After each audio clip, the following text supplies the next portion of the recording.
आणि आता एक महत्त्वाची बातमी आहे ती नाशिकमध्ये होणाऱ्या कुंभमेळ्यात नाव देण्यावरनं म्हणजे कुंभमेळ्याला नाव देण्यावरनं साधू महंतांमध्ये 2 मतप्रवाह निर्माण झाले। त्यामुळे कुंभमेळ्यापूर्वी नवा वाद निर्माण झाला। त्र्यंबकेश्वरमधील कुशावर्त हेच शाही स्नानाचं मूळ स्थान असल्याचा दावा त्र्यंबकेश्वरमध्ये करण्यात आलेल्या अध्यक्षांनी केलेला आहे। कुंभमेळा भरण्यापूर्वीचा वादाचा मेळा नाशिकात सुरू झाला। नाशिकमध्ये होणाऱ्या कुंभाला त्र्यंबकेश्वर कुंभ असं नाव देण्याची मागणी त्र्यंबकेश्वरमधील साधू महंतांनी केली होती। या मागणीला नाशिकमधील साधू महंतांनी विरोध केला। त्यांच्या दाव्यानं नाशिकमध्ये होणाऱ्या कुंभमेळ्यापूर्वीच कुंभमेळ्याचं मूळ स्थान कोणतं, नाशिकला काय नाव द्यायचं असा पेच निर्माण झाला।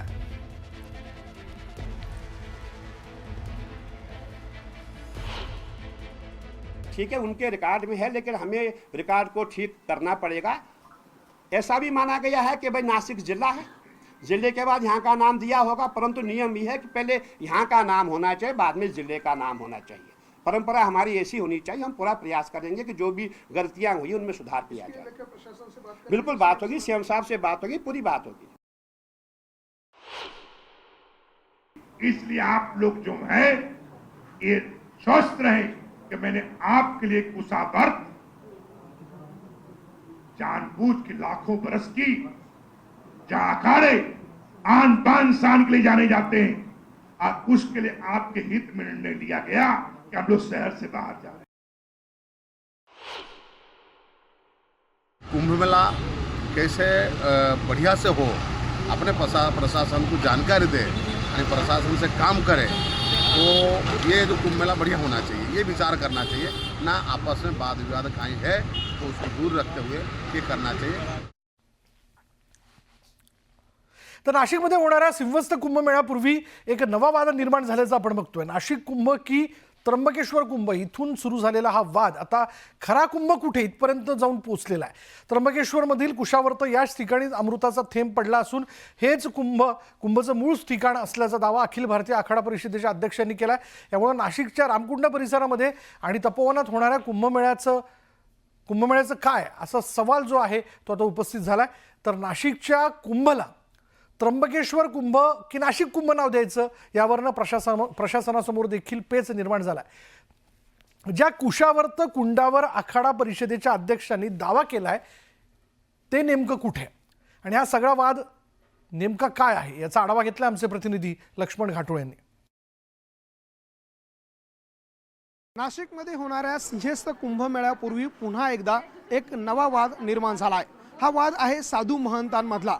शैव आणि वैष्णव या 2 पंथांमधल्या साधू महंतांमध्ये पुन्हा एकदा खरा कुंभमेळा कुठे आणि कुंभमेळ्याचं मूळ स्थान कोणतं यावरून वाद निर्माण झाला आहे।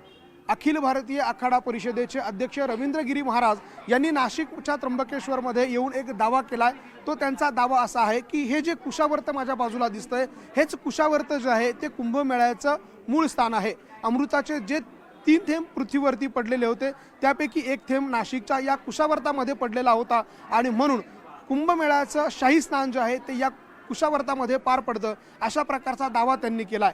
त्यामुळे नाशिकमध्ये होणाऱ्या सिंहस्थ कुंभमेळ्याचं फारसं महत्त्व राहत नाही आणि म्हणून नाशिकमध्ये कुंभमेळा साजरा करणाऱ्या वैष्णव साधू महंतांनी देखील यावर आक्षेप घेतलेला आहे आणि कुंभमेळ्याचं मूळ स्थान जसं कुशावर्त आहे तसंच रामकुंड देखील आहे अशा प्रकारचा दावा केला आहे। त्यामुळे आता नाशिकमध्ये होणाऱ्या कुंभमेळ्यापूर्वी शैव आणि वैष्णव या 2 आखाड्यांमध्ये पुन्हा एकदा वाद निर्माण झाला आहे। अखिल भारतीय आखाडा परिषदेचे महामंत्री हरिगिरी महाराज यांनी देखील नाशिकच्या याच त्र्यंबकेश्वरमधल्या कुशावर्तामध्ये होणारा शाही स्नान आणि कुंभमेळा जो आहे तो धार्मिकदृष्ट्या महत्त्वाचा असल्याचं सांगितलंय। त्यामुळे आता नाशिकच्या कुंभमेळ्यावरून आणि विशेषतः याच कुशावर्तावरून एक वाद निर्माण होणार आहे। त्र्यंबकेश्वर शहराच्या मधोमध असलेलं हे कुशावर्त स्थान जे आहे ते चारही बाजूनी त्याचं अतिक्रमण मोठ्या प्रमाणात वाढलेलं आहे आणि त्यामुळे जर प्रत्येक भाविकांनी असाच विचार केला की नाशिकच्या कुशावर्त हेच पवित्र स्थान आहे, हेच कुंभचं मेन स्थान आहे असा जर विचार केला तर या ठिकाणी मोठ्या प्रमाणात गर्दी जी आहे ती होऊ शकते। व्हिडिओ जर्नलिस्ट हेमंत बागुलसह लक्ष्मण घाटोळ, न्यूज 18 लोकमत, त्र्यंबकेश्वर। तर प्रशांत कोरटकर याच्यावर कोर्टाच्या आवारातच अमित भोसले या वकिलांनी हल्ला करण्याचा प्रयत्न केला। सुनावणी संपल्यानंतर कोर्टामधून खाली येऊन खाली घेऊन जात असताना त्याच्यावर हरामखोर कोरटकर म्हणत या वकिलाने हल्ला चढवला. मात्र पोलिसांनी वेळीच हस्तक्षेप केला आणि त्यामुळे अनर्थ टळला. या वकिलाला पोलिसांनी आता ताब्यात घेतलंय.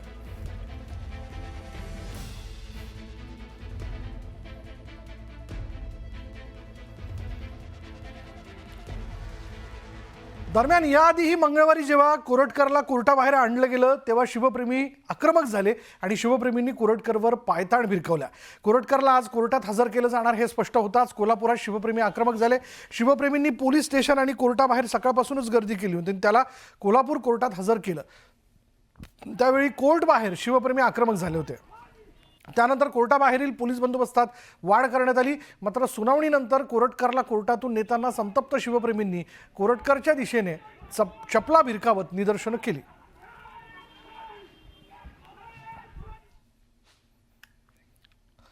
प्रशांत कोरटकरला कोल्हापूर जिल्हा सत्र न्यायालयानं 2 दिवसांची पोलीस कोठडी जी आहे ती सुनावली आहे. 30 मार्चपर्यंत कोरटकरचा मुक्काम जो तो पोलीस कोठडीत असणार आहे. कोरटकर कुठे फिरला, त्याला कुणी मदत केली, कोरटकर कुणाच्या सांगण्यावरनं हे करत होता, कोणाच्या सांगण्यावरनं हे त्यांनी केलेलं आहे याची देखील चौकशी जी आहे ती पोलिसांकडनं केली जाईल.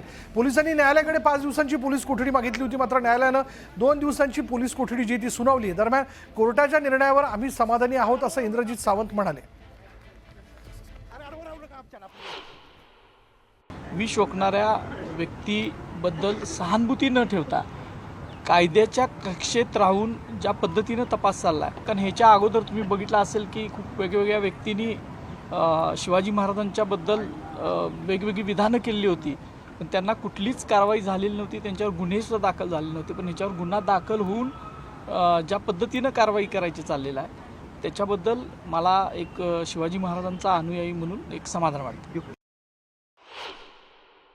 ज्यावेळी एखाद्या गुन्ह्याचा तपास करत असताना त्यामध्ये जर प्रोग्रेस दिसून आली तर फर्दर इन्व्हेस्टिगेशनसाठी PC ही पोलीस मागत असतात आणि या केसमध्येही तशीच पोलिसांकडून मागणी झालेली आहे. माननीय कोर्टाने त्याची दखल घेऊन 2 दिवस म्हणजे 30 तारखेपर्यंत PC दिलेली आहे. जो 3 दिवसाचा तपास झाला त्याच्यामध्ये कोरटकर कुठे कुठे फिरले, कोणत्या वाहनांनी फिरले, त्यांनी कुठंही ऑनलाईन पेमेंटचा पर्याय घेतलेला नव्हता, तर त्यांना आर्थिक मदत कुणी केली, त्यांना वेगवेगळ्या ठिकाणामध्ये राहण्यासाठी वेगवेगळ्या ठिकाणांवर जाण्यासाठी कुणी मदत केली, त्यांची काही नावं त्यांनी सांगितलेली आहेत. त्या दृष्टीने ते व्यक्ती खरंच आहेत का किंवा त्यांना कोणत्या पद्धतीनं मदत केली या सगळ्या गोष्टी हा इन्व्हेस्टिगेशनचा भाग आहे आणि त्या इन्व्हेस्टिगेशनकरता पोलिसांनी मागणी केलेली आहे आणि त्याप्रमाणे माननीय कोर्टाने त्यांना 2 दिवस PC दिलेली आहे. प्रशांत कोरटकरला मदत करणाऱ्यांना पोलिसांनी नोटीस बजावली. तसंच मदत करणाऱ्यांना सह आरोपी करण्याची मागणी सरकारी वकिलांनी केली आहे. नागपूरचा प्रशिक पडवेकर, चंद्रपूरचा धीरज चौधरी, इंदोरचा हिफाज अली आणि राजेंद्र जोशी, तेलंगणामधील करीमनगरचा साईराज शेटकरने फरार कोरटकरला मदत केली होती आणि या मित्रांच्या मदतीने कोरटकर इंदोर, सिकंदराबाद, हैदराबाद आणि तेलंगणामध्ये फिरत होता.